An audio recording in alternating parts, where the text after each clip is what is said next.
directeur général d'Univers Motors. Après des études à l'IET, vous faites une école d'ingénieur à Paris. Votre diplôme en poche, vous intégrez Colgate-Palmolive en 1994. Vous dirigez plusieurs départements dans différents pays, dont les États-Unis, le Venezuela, l'Algérie ou encore le Maroc. Vous opérez un changement radical dans votre parcours puisque vous passez du secteur de l'hygiène et de la cosmétique à l'automobile. Vous passez 4 années à la centrale automobile chérifienne. Après ce passage, vous rejoignez en 2011 Univers Motors, l'importateur et distributeur exclusif des marques Honda et Ferrari au Maroc. Mehdi Taktak, bonjour et bienvenue. Bonjour. On accueille également cet après-midi Reda Chahoud, cofondateur de Startupia, directeur de partenariat et relations publiques. Après des classes préparatoires à Strasbourg, vous démarrez une école d'ingénieur avant de vous diriger vers l'université avec l'espoir de suivre une formation en business. C'est là que vous découvrez l'entrepreneuriat, une passion que vous cultivez à travers une auto-formation sur Internet et des cours d'entrepreneuriat à l'école de management de Strasbourg. Peu après, vous rentrez au Maroc où vous travaillez au sein d'un cabinet de conseil en business development.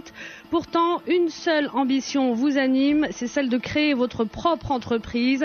La première sera un organisme de soutien scolaire alternatif, une aventure qui va durer 2 ans. Vous allez gérer ensuite un incubateur de start-up. Le plus séduisant dans cette expérience, c'était de garder une certaine autonomie et de pouvoir vous affirmer sur le plan national et international. Vous découvrez une aptitude dans le domaine du mentoring et du conseil des entrepreneurs. Avec 2 associés, vous créez donc Startupia avec pour objectif d'augmenter le nombre d'entreprises créées par les jeunes et leur faciliter l'accès aux ressources, au savoir et à l'expérience. Reda Chahoud, bonjour. Bonjour. Merci également à vous d'être avec nous. On accueille aussi Mounia Benhida, directrice associée d'Optimum Conseil. Vous êtes également executive coach, spécialiste du coaching individuel des managers, des dirigeants et des équipes. Diplômé d'HEC Paris, de l'Université Paris 1 et de la Carnegie New York, vous disposez d'une expérience confirmée dans les domaines de l'éducation, des télécoms et du management. Vous avez occupé auparavant le poste de directrice d'HEM et chargée de mission auprès du directeur général de la NRT. Depuis 2007, vous êtes directrice associée au cabinet Optimum Conseil, un cabinet conseil indépendant spécialisé dans la conduite du changement. Et vous êtes en charge du pôle Executive Change dédié au développement et à l'accompagnement des dirigeants, des managers et des cadres. Mounia Benhida, merci d'être avec nous. Merci à vous pour votre invitation. Et doublement merci puisque vous êtes la seule femme sur le plateau aujourd'hui. Avec moi. Et on accueille aussi Leite Zniber, fondateur et président directeur général de RNA for Impact. Après un double diplôme en finance et en gestion en comportement organisationnel de la Stern School of Business à New York, vous démarrez votre carrière chez Deloitte Consulting, spécialisé en gouvernance et en réorganisation. Vous conduisez des projets de gouvernance pour de grandes multinationales américaines. Après l'étape New York, il y a eu une brève étape Pékin avant le retour au Maroc. Ça, c'était en 2006 où vous prenez la direction de Diana Holding, un grand groupe privé. Un groupe au sein duquel vous tentez une restructuration qui en améliorera la performance financière et la visibilité. Vous découvrez pendant la période Diana Holding, qui aura duré 7 ans quand même, le potentiel de l'approche sociale et économique intégrée pour les entreprises.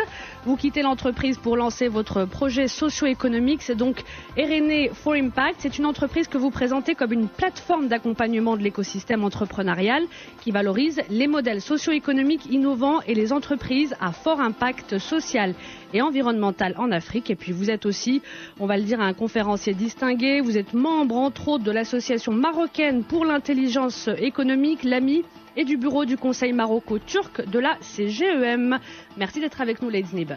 Merci à vous. Et enfin, on accueille Smaël Septi, directeur général de WBC. C'est donc Web, Buzz and Communities, lauréat de l'école supérieure d'ingénieurs en électronique et électrotechnique. Vous poursuivez à la Neoma Business School en France. Vous démarrez très tôt une carrière professionnelle dans le conseil en organisation. Vous travaillez auprès de plusieurs entreprises, une agence digitale 100% intégrée, une agence de marketing digital donc qui accompagne les entreprises dans une démarche web qui leur permet de profiter des multiples potentiels d'Internet et des réseaux sociaux. Et vous avez une réelle passion pour l'enseignement. Vous formez d'ailleurs au Maroc et en France au marketing digital et au management des systèmes d'information. Et puis en ce moment, vous suivez une formation pour devenir manager coach. Smaël Septi, merci d'être avec nous. Merci pour votre invitation. Voilà pour les invités. Tout de suite, c'est l'édito. On écoute et on revient tout de suite après pour la réaction. C'est quoi être un bon manager en 2015 ? Il va sans dire que les managers d'hier n'ont plus rien à voir avec ceux d'aujourd'hui. Dans la majeure partie des pays du monde, nous sommes passés de l'ère du manager tout-puissant au manager qui collabore. Mais qu'en est-il chez nous ? Sommes-nous conscients qu'un bon manager en 2015, c'est un boss qui donne du sens plutôt que des ordres ? Comment a évolué le rôle de manager ces dernières années ? Est-on vraiment passé du management vertical au management horizontal ? Qu'est-ce que le management au XXIe siècle ? Que sont devenus la motivation, l'énergie, le désir et l'autonomie aujourd'hui ? Le super boss, c'est ce manager qui sait mettre en confiance ses collaborateurs, instaure un véritable esprit d'équipe et dit stop à la culture de l'urgence. Il fait tout ça à la fois, mais surtout il fait confiance au collectif, pour de vrai. La question se poserait avec plus d'acuité en ces termes. Finalement, qu'est-ce qui différencie un bon manager d'un manager ordinaire ?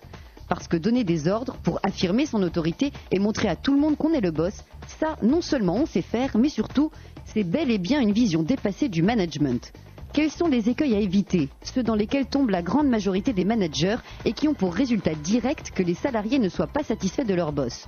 Le management à l'anglo-saxonne est-il la solution ? Dans quelle mesure tranche-t-il avec la manière de gérer à la française ? Et vous, quel manager êtes-vous ?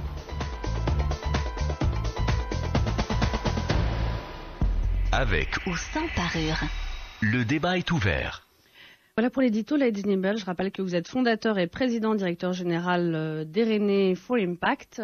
L'édito, vous l'avez entendu. Qu'est-ce que vous en pensez ? Et d'ailleurs, quel manager êtes-vous ? Quel manager pensez-vous être en tout cas ? Je pense que globalement, ce qui a été dit, effectivement, couvre un peu les grandes tendances aujourd'hui où on voit la notion d'engagement, donner du sens, de confiance. Je ne suis pas tout à fait d'accord avec la notion de management à l'anglo-saxonne. Je pense qu'on peut être un très mauvais manager dans un environnement anglo-saxon et un très bon manager dans un environnement francophone.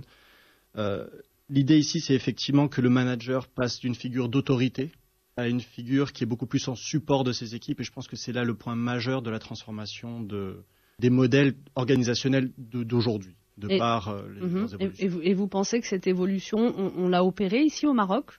On va y venir, hein, mais est-ce que, voilà, pour un... On n'a pas le choix que d'y venir. Je pense qu'on n'y est pas encore passé. Le fait qu'on ait cette conversation fait qu'aujourd'hui, il y a cette ouverture, on a cette compréhension, mais malheureusement, voilà, je pense qu'on le simplifie à dire oui, on va faire un management à l'anglo-saxonne, donc on est cool, on va s'appeler par son prénom. Mais c'est pas ça, être un manager qui sait construire la confiance, justement. La confiance, c'est quelque chose qui se construit au quotidien. Et c'est pas quelque chose qui se met sur un joli morceau de papier et qu'on affiche sur un mur, qui est un peu plus la tendance qu'on a l'impression de voir aujourd'hui. D'accord. Smaël Sebti, directeur général de WBC, oui. Web Buzz and Communities. Même question par rapport à l'édito. Écoutez, j'aimerais partager avec vous mon expérience en tant que manager. Aujourd'hui, j'ai une équipe de 25 personnes. C'est des vrais enjeux de management au quotidien. La question que vous posez dans cet édito, qui est de savoir est-ce qu'il y a un management à l'anglo-saxonne ou un management francophone. C'est surtout, oui, voilà, c'est quoi être un bon manager aujourd'hui ? Une question a été évoquée qui est très juste, c'est la question de donner du sens, c'est la question des enjeux personnels, des enjeux collectifs. Aujourd'hui, ce qui est très important pour nous, c'est notre équipe. C'est-à-dire que nous fonctionnons beaucoup en logique d'équipe. Quand nous recrutons quelqu'un, nous nous interrogeons systématiquement est-ce que c'est quelqu'un qui va s'intégrer dans l'équipe. Et c'est un leitmotiv pour nous que de créer une vraie dynamique de fonctionnement collectif et de créer une intelligence collective au sein de l'équipe pour qu'on arrive à dépasser la somme des intelligences individuelles. Et c'est vraiment là-dessus que nous, on travaille au quotidien. Je suis un membre de l'équipe à part entière. Alors, j'ai une position, disons, particulière dans cette équipe, mais j'essaye de la gommer au maximum. Alors, évidemment, il faut que je la rappelle de temps en temps, mais au quotidien, c'est un vrai fonctionnement collectif que l'on essaye de mettre en place au sein de WBC. Mounia Benhida, spécialiste du coaching, directrice associée d'Optimum Conseil. Est-ce que vous aussi, vous pensez que miser sur l'esprit d'équipe, ça doit être une priorité pour un manager ?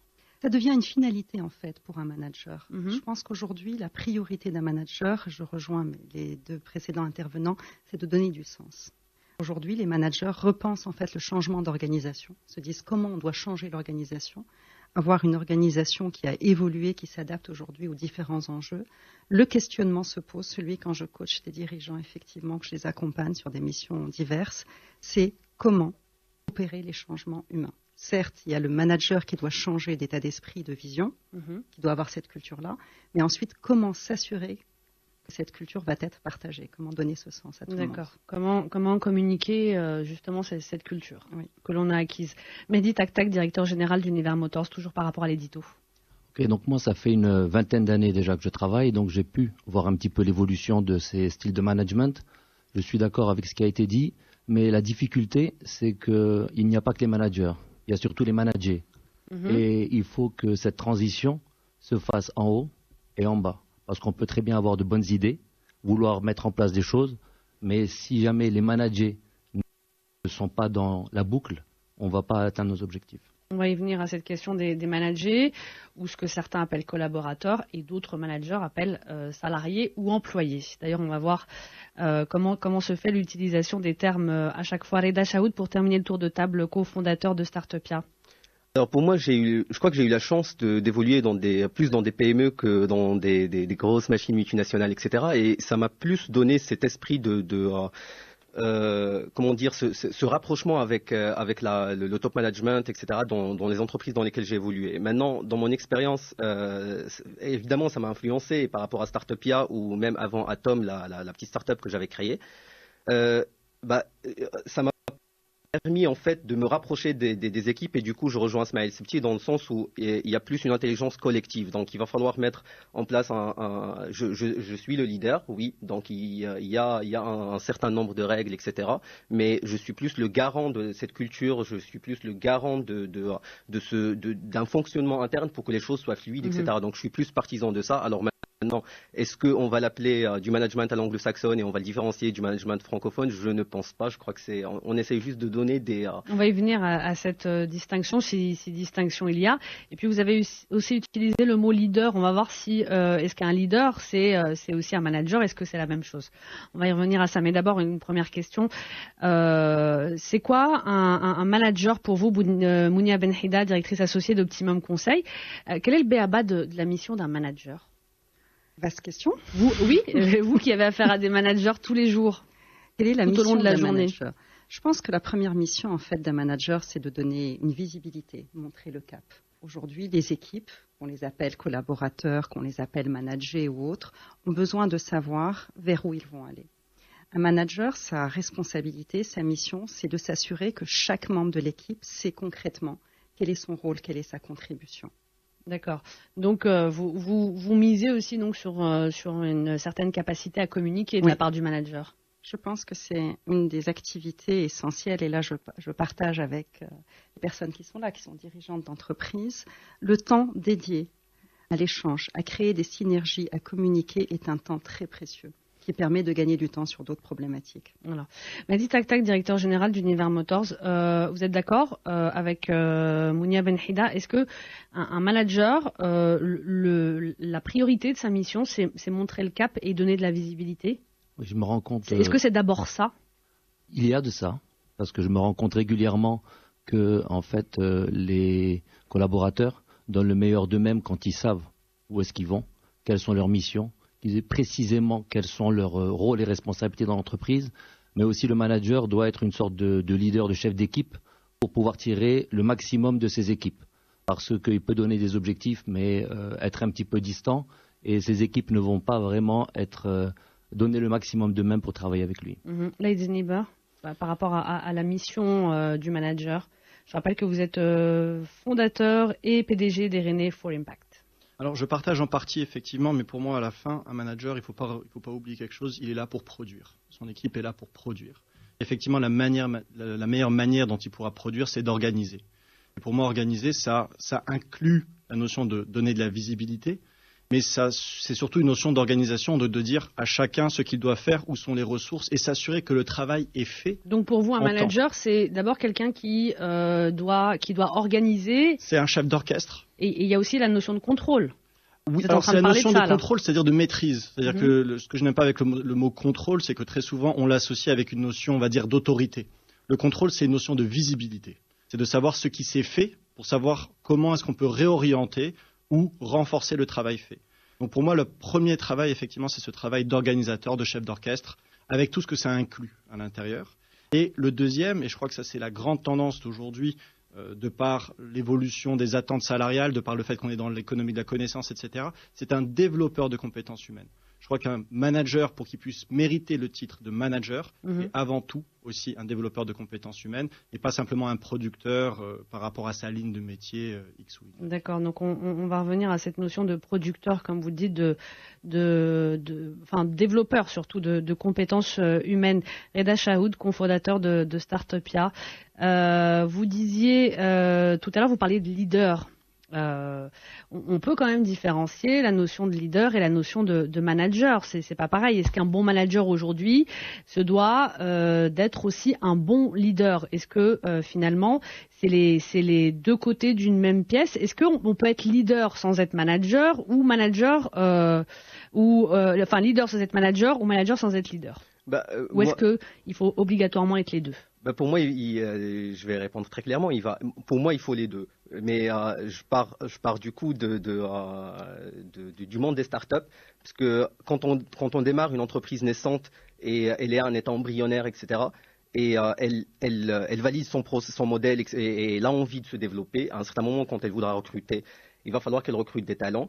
Et à ce moment-là, il va falloir convaincre ces talents-là de faire partie et après les soutenir dans leur processus de développement et donc du coup il y a cette notion-là de soutien aussi. Donc pour moi c'est clair, il faut les deux.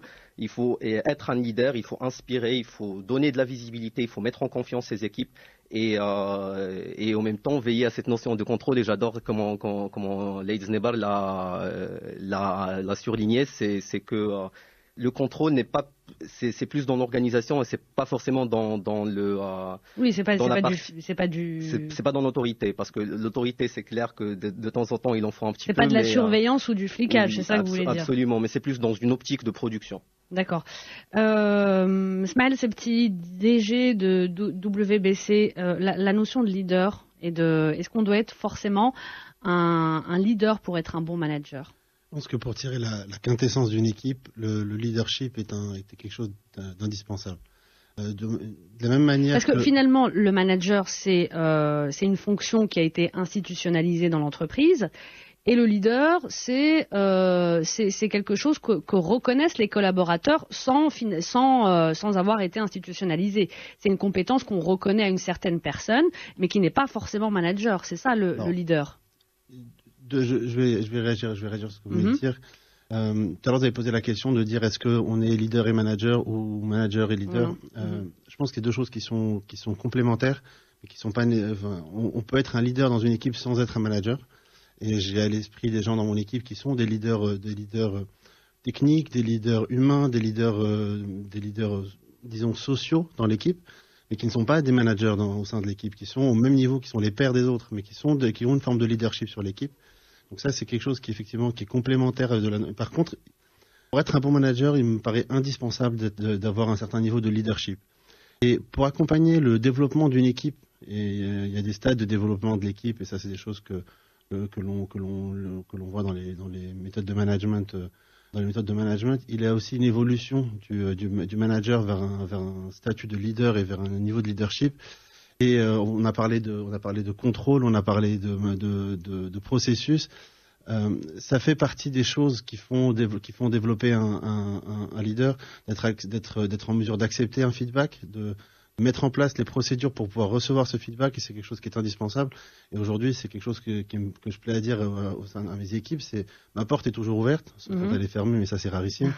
Et qui peuvent venir me voir pour n'importe quelle chose. Et c'est vrai qu'aujourd'hui, la communication, vous avez posé la question de la communication tout à l'heure, c'est central dans le rôle d'un manager. C'est sans écoute, sans avoir une écoute ouverte et sans avoir une communication avec ses équipes, je pense qu'il est très très difficile de réussir à en tirer le... Alors on va revenir à la recette qui permet d'obtenir un bon manager. On a parlé de pas mal de compétences organisationnelles, des compétences en termes de communication. Il y a aussi la notion de contrôle, on va y revenir à ça. Mais d'abord, finalement, c'est quoi être un bon manager aujourd'hui en 2015, Mounia Benhida, spécialiste du coaching? Je pense qu'un bon manager, c'est celui qui a aussi cette capacité effectivement à se remettre en question. Je rejoins ce que vous disiez. dans le sens où il doit effectivement lui-même être en perpétuelle remise en question pour avancer, pour pouvoir faire avancer ses équipes. Mais quelqu'un qui se remet tout le temps en question, est-ce que c'est pas un signe, ça peut pas être pris comme un signe de faiblesse par les collaborateurs? Je pense qu'il y a des remises en question qui peuvent être partagées avec l'équipe sur un sens, sur une orientation qu'on veut donner à l'entreprise. Maintenant, ce travail de remise en question, de réflexion, peut se faire dans différents cadres. Il se fait dans un cadre d'accompagnement, de coaching, effectivement. Il peut se faire dans le cadre d'un comité de direction, d'un échange qui peut arriver. Mais la remise en question peut être un processus constructif, en fait, pour pouvoir avancer et évoluer. Lady Nieber, PDG d'Erene for Impact, la remise en question, c'est quelque chose, vous, que vous pratiquez tous les jours, ou comment ça se passe? Est-ce que vous vous remettez en question? Est-ce que finalement, c'est pas quelque chose d'assez risqué? Non, au contraire. Alors, juste avant de répondre à cette question, j'aimerais bien revenir sur la notion de leadership et de management. Parce que finalement, le leader est devenu un mot dans lequel on met tout et n'importe quoi. Et je crois qu'il faut peut-être recadrer un petit peu ce qu'on entend par leader. Alors, on parle souvent de leaders visionnaires, les gens qui ont une vision absolument exceptionnelle, qui arrivent à engager les gens. Et ensuite, c'est ce qu'on appelle le leadership opérationnel. Je pense qu'effectivement, un manager, selon le degré de responsabilité qu'il veut atteindre, a besoin surtout de ce leadership opérationnel. Donc, ça veut dire de savoir engager les gens et dans leur travail. Ensuite, le leadership visionnaire est quelque chose de positif, mais pour un dirigeant, et quelque chose de nécessaire pour un haut dirigeant. Mais je pense qu'il faut ensuite savoir faire la différence et bien se poser la question de qu'est-ce qu'on entend par leadership. C'est un peu comme le mot stratégie, finalement, on le met à toutes les sauces. Alors maintenant, pour revenir à la question de la remise en question, oui, je pense que la remise en question est quelque chose d'essentiel. C'est quelque chose que je pratique énormément à titre personnel, je veux dire en tant que manager, mais aussi en tant que dirigeant, c'est-à-dire la remise en question de ce qu'on fait dans notre métier. Par contre, il faut faire attention, c'est comme toute chose, l'excès est mauvais. Il s'agit de trouver un équilibre. Si vous êtes tous les jours en train de vous remettre en question votre business model, c'est que vous n'avez pas un business model. C'est que si vous êtes en train de vous remettre en question tous les jours à titre personnel, c'est que vous ne savez pas ce que vous êtes en train de faire. À ce moment-là, peut-être prenez un break, comprenez ce que vous êtes en train de faire et ensuite avancez. Par contre, oui, de l'institutionnaliser de manière à ce que ça devienne un exercice qui ne soit pas qu'un exercice personnel, parce que je partage tout à fait ce que Mounia a dit tout à l'heure, c'est que si c'est un exercice qui se partage parfois avec son équipe, parfois avec des personnes extérieures, parfois avec des gens proches, c'est quelque chose d'essentiel parce que nous sommes dans un environnement qui change tellement vite que si on n'est pas capable de se remettre en question pour s'adapter, c'est un processus d'adaptation, c'est un processus de survie aujourd'hui, la remise en question. Donc c'est quelque chose qui pour moi est absolument fondamental à la dynamique. Mounia Benhida. Oui. Effectivement, je rejoins ce que dit Leït. Cette remise en question, ce n'est pas à chaque instant remettre en question notre stratégie, vers où on va, vers quoi on va. C'est par moments savoir s'accorder des temps de réflexion, de prise de recul sur ces démarches, parce que l'environnement change, l'organisation bouge, la concurrence, tous les facteurs qui vont avoir un impact direct ou indirect sur l'entreprise. L'entreprise est certes constituée effectivement d'un ensemble de process et autres, mais je pense que le plus important, c'est le capital humain, cet actif immatériel.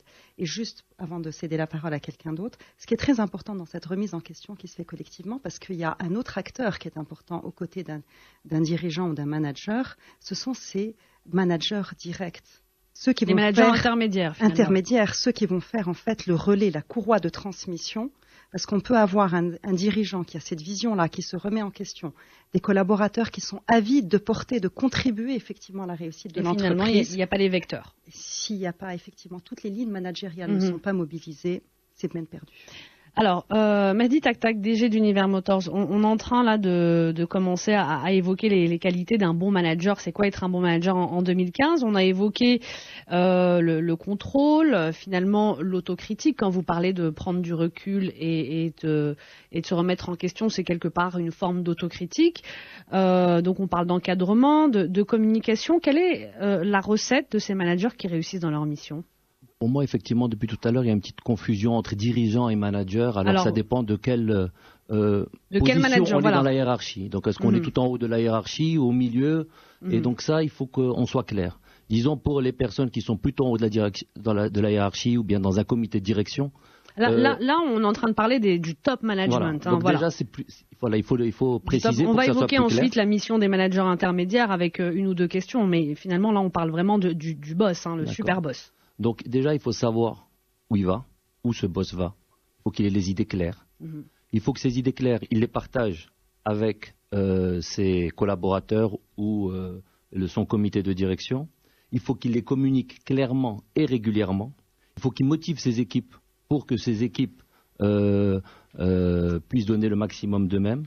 Il faut qu'il donne l'exemple, parce que juste donner des objectifs et rester dans sa tour d'ivoire, ça ne permet pas d'avancer. Donc il faut qu'il donne l'exemple pour que les personnes disent voilà, le boss bosse, alors on va bosser autant que le boss. Et surtout, il faut être ouvert et proche, mais pas trop. Ça fait un peu beaucoup tout ça pour un manager. C'est notre quotidien. Il a le temps de faire tout ça. Je pense que tout ce que disent depuis tout à l'heure Leït, Mounia, Ismaël et Reda, c'est la même chose. C'est pas un peu une casquette de super-héros, justement, d'avoir toutes ces qualités, Mounia Benhida? Je pense qu'il y a aussi, comme le disait effectivement, c'est le quotidien de chacun, avec une casquette qui est importante aussi. Parce qu'on n'est pas uniquement dans du management participatif et de proximité, parce que sinon on oublie la prod, on oublie les résultats. Un manager, un dirigeant aussi aujourd'hui, a cette capacité à prendre des décisions, à trancher et à diriger. On peut être à un moment donné dans le partage, certes, mais à un moment donné, on donne des orientations et on s'assure ensuite que les équipes peuvent s'aligner derrière ces orientations. Et les collaborateurs sont demandeurs de ces décisions, justement, parce que souvent, ils ne veulent pas prendre les décisions, ils attendent que quelqu'un les prenne et que quelqu'un tranche. Donc on est là pour ça. D'accord. Leït Zniber, fondateur et PDG d'Erene for Impact. Oui, justement, vous disiez que ça faisait un peu beaucoup. Effectivement, ça fait beaucoup. On ne peut pas demander à quelqu'un d'être Superman ou d'être parfait ou autre. Mais il ne faut pas oublier qu'un dirigeant, à la fin, si c'est un bon dirigeant, aura su s'entourer de personnes qui vont compléter. C'est pour ça qu'à la limite, personnellement, si je devais donner 2 qualités essentielles, d'un manager d'ailleurs, quel qu'il soit, dirigeant ou manager intermédiaire, la première, c'est effectivement c'est la notion d'exemplarité. Parce que si on n'est pas cohérent avec ce qu'on dit, en fait, ça ne marche pas, d'abord. Et le deuxième, c'est cette notion d'humilité, celle dont on parlait tout à l'heure. Parce que si on a ces 2 composantes-là, on arrive à écouter. Je pensais que vous alliez parler plutôt de capacité de déléguer. Alors, je pensais que vous alliez parler de ça. La capacité déléguée, pour moi, je la mets dans la notion d'organiser, comme je disais tout à l'heure, parce que si on parle d'organisation, on parle donc de délégation de pouvoir, de responsabilité, etc. Donc, pour moi, c'est un tout. En revanche, quand je parle de qualité personnelle, individuelle, on va dire intrinsèque, il y a pour moi cette notion, effectivement, de cohérence, d'exemplarité et d'exemplarité visible, parce que ça ne sert à rien d'être exemplaire si on ne vous voit pas, mais vraiment cette notion d'humilité. Parce qu'on est une équipe, alors potentiellement... je vais dire n'importe quoi, moi je suis très très bon en organisation, vous êtes très très bonne à l'écoute des gens, eh bien vous allez m'aider à compléter ma faiblesse et moi je vais vous aider à compléter votre faiblesse. D'accord. Et c'est là où justement le management d'aujourd'hui